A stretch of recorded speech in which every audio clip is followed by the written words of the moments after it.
વાત કરીશું લવ રાશિફળ, પ્રેમ રાશિફળ 2026ની। તો આ આવનારું 2026નું નવું વર્ષ તમારા માટે પ્રેમ જીવન માટે, લવ લાઈફ માટે કેવું રહેશે એ વિગતવાર આ વિડીયોમાં જણાવવાના છીએ। તો આ વિડીયોમાં અંત સુધી અમારી સાથે જોડાયેલા રહેજો। અંબા એસ્ટ્રોલોજી ગુજરાતી ચેનલમાં મિત્રો આપ બધાનું ખૂબ ખૂબ હાર્દિક સ્વાગત છે। મિત્રો, નિયમિત જ્યોતિષીય માર્ગદર્શનને લગતા વિડીયો જોવા માટે તમે અમારી ચેનલને અત્યારે સબસ્ક્રાઇબ કરી લો। આ વિડીયોને લાઇક અને શેર કરવાનું ભૂલશો નહીં। જ્યોતિષને લગતા સમાધાન માટે તમે અમારો સંપર્ક અવશ્યથી મિત્રો કરી શકો છો। મિત્રો, વર્ષ 2026ની શરૂઆત નવી આશાઓ અને સકારાત્મક ભાવનાઓ સાથે થશે। દરેક વ્યક્તિ ઈચ્છે છે કે આ વર્ષ સંબંધોમાં પ્રગતિ થાય, સિંગલ જાતકોને એનો પ્રેમ પ્રાપ્ત થાય, વૈવાહિક જીવનમાં ખુશીઓ વધે, જ્યારે વ્યક્તિગત જીવનમાં પ્રેમ, સમજણ અને યાદગાર ક્ષણોથી ભરેલું રહે। વર્ષ 2026માં ઘણા મોટા ફેરફારો થવાના છે, જેની બધી જ તમામ રાશિઓ પર અલગ અલગ અસર પડી શકે છે। આ વર્ષ ગ્રહોની ગતિ અને તેમની સ્થિતિના કારણે વિવિધ ક્ષેત્રોમાં નોંધપાત્ર ફેરફારો થવાના છે। તો ચાલો વિગતવાર જાણીએ કે વર્ષ 2026 પ્રેમ અને વૈવાહિક જીવન માટે, સિંગલ જાતકો માટે કેવું રહેશે। અને વિડીયોના અંત સુધીમાં અમે તમને બતાવીશું કે આ વર્ષ માટેના તમારા માટેના શ્રેષ્ઠ મહિનાઓ લવ લાઈફને લગતા ક્યાં રહેશે અને આ વર્ષે કયા ઉપાયો કરવાથી તમને પ્રેમ સંબંધોમાં મોટી સફળતા મળી શકે છે। તો આવો શરૂ કરીએ। જેમના નામના અક્ષરો હોય છે અલઈ એટલે કે મેષ રાશિ। પ્રેમ અને સંબંધોની વાત કરવામાં આવે તો મેષ રાશિના લોકો સ્વભાવે ઉત્સાહી, ઉર્જાવાન અને ગતિશીલ હોય છે। રોમાન્સ પ્રત્યેનો તમારો અભિગમ ઘણી વખત બોલ્ડ અને સીધો હોય છે, જેમાં આગેવાની લેવાની અને વસ્તુઓને સાકાર કરવાની ઊંડી ઈચ્છા હોય છે। શરૂઆતમાં તમે પ્રતિબદ્ધતા કરવામાં અચકાતા હશો, પરંતુ એક વખત તમે પ્રતિબદ્ધતા કરી લો પછી તમારી વફાદારી અટલ રહે છે અને તમે બધા પડકારોમાં તમારા જીવનસાથીની સાથે ઊભા રહો છો। તમે સ્વયં સ્ફુરિતતા અને નવા અનુભવોનો આનંદ માણો છો, જે તમારા સંબંધોને રોમાંચક અને અણધાર્યું રાખે છે। પ્રેમ અને આત્મીયતા માટેનો તમારો જુસ્સો સ્વાભાવિક રીતે આવે છે અને તમારા અણધાર્યા, મધુર અને સંભાળ રાખનારા સ્વભાવ તમારા જીવનસાથી ખરેખર પ્રશંસા કરે છે। જો કે તમે સંબંધોમાં પણ ખૂબ જ સ્પર્ધાત્મક બની શકો છો। તમારો રક્ષણાત્મક સ્વભાવ તમને સમર્પિત પ્રેમી બનાવે છે, પરંતુ તે જ સમયે તમારી આવેગજન્યતા પડકારો પણ ઊભા કરી શકે છે।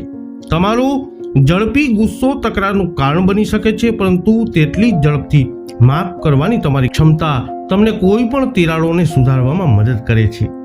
મેષ રાશિના પ્રેમ કુંડળી અનુસાર વર્ષ 2026 આ વર્ષ તમારા માટે પ્રેમ જીવન અને લગ્ન જીવન માટે સંપૂર્ણપણે સરળ નહીં બની શકે।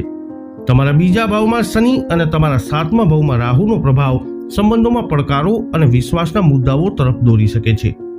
જો કે ગુરુ ગ્રહના આશીર્વાદ પરિણીત વ્યક્તિઓ માટે વર્ષના પહેલા ભાગમાં અને પ્રેમ સંબંધો ધરાવતા લોકો માટે વર્ષના બીજા ભાગમાં સંતુલન અને સકારાત્મક જાળવવામાં મદદ કરશે। તો હવે એવામાં શરૂઆત કરીએ મેષ રાશિના પરિણીત જાતકો માટે કેવું રહેશે વર્ષ 2026। તો મેષ રાશિના પરિણીત જાતકો માટે તમારા સાતમા ભાવમાં રાહુ અને બીજા ભાવમાં શનિનો પ્રભાવ તમારા લગ્ન જીવનમાં પડકારો ઉત્પન્ન કરી શકે છે। વર્ષનો પહેલો ભાગ પ્રમાણમાં સ્થિર લાગે છે, જેમાં તમારા સંબંધોમાં સમજણ, પરસ્પર ટેકો અને સુમેળ વધશે। આ સમયગાળા દરમિયાન તમારા જીવનસાથી કદાચ સહાયક અને સંભાળ રાખનાર બનશે, જે તમારા બંધનને મજબૂત બનાવવામાં મદદ કરશે। તમે તમારા સંબંધોમાં સુરક્ષિત અનુભવશો અને તમારા જીવનસાથી વચ્ચે વફાદારી, પ્રામાણિકતા અને ઊંડો ભાવનાત્મક જોડાણ રહેશે। જો તમે નવા પરિણીત જાતક છો તો તમે ધીમે ધીમે એકબીજાની આદતો અને ભાવનાત્મક જરૂરિયાતોને અનુરૂપ બનશો। આ સમયગાળા દરમિયાન એકબીજા માટેના તમારા ટેકો શાંતિપૂર્ણ સ્થિર લગ્ન જીવન જાળવવામાં પણ ફાળો આપશે। તમે અને તમારા જીવનસાથી સાથે મળી અને સામાન્ય ધ્યેયો સ્થાપિત કરી શકો છો। વર્ષ 2026ના બીજા ભાગમાં તમારા અને તમારા જીવનસાથી વચ્ચે તણાવ અને ભાવનાત્મક અંતર આવી શકે છે।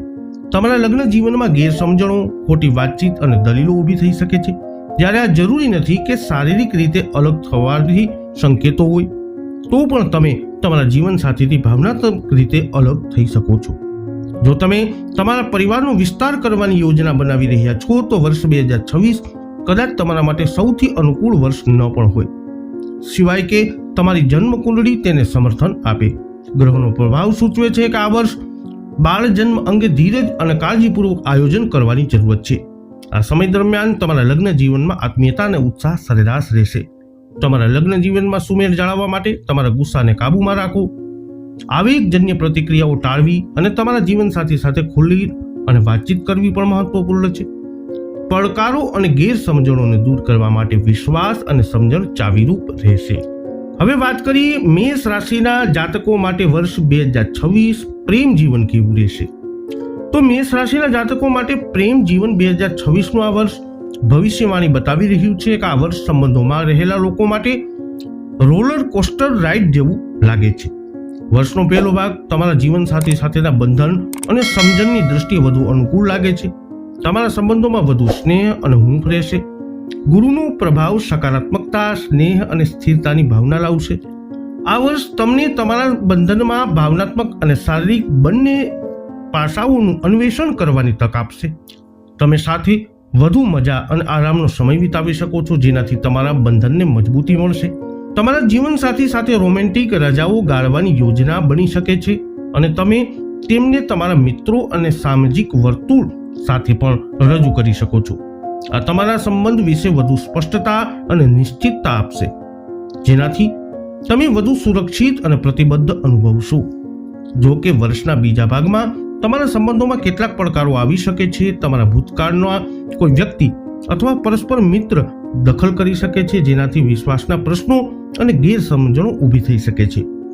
જો તમે સાવચેત નહીં રહો તો આ મુશ્કેલીઓ બ્રેકઅપ તરફ દોરી શકે છે. મેષ રાશિના 2026ની પ્રેમ કુંડળી સૂચવે છે કે નકારાત્મક પ્રભાવો અથવા દુષ્ટ દૃષ્ટિ, દુષ્ટ નજર તમારા પણ બંધનોને અસર કરી શકે છે, જેનાથી અસલામતી વધી શકે છે.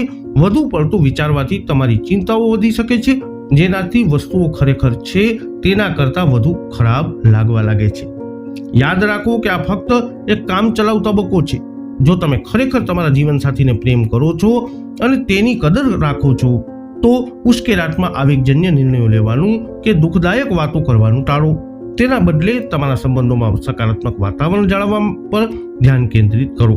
તમારા અંગત બાબતોમાં ત્રીજા પક્ષકારોને સામેલ કરવાનું ટાળો અને જ્યારે પણ તકરાર ઊભી થાય ત્યારે ખુલ્લા અને પ્રામાણિક મનથી વાતચીત દ્વારા તેનો ઉકેલ લાવવાનો પ્રયત્ન કરો.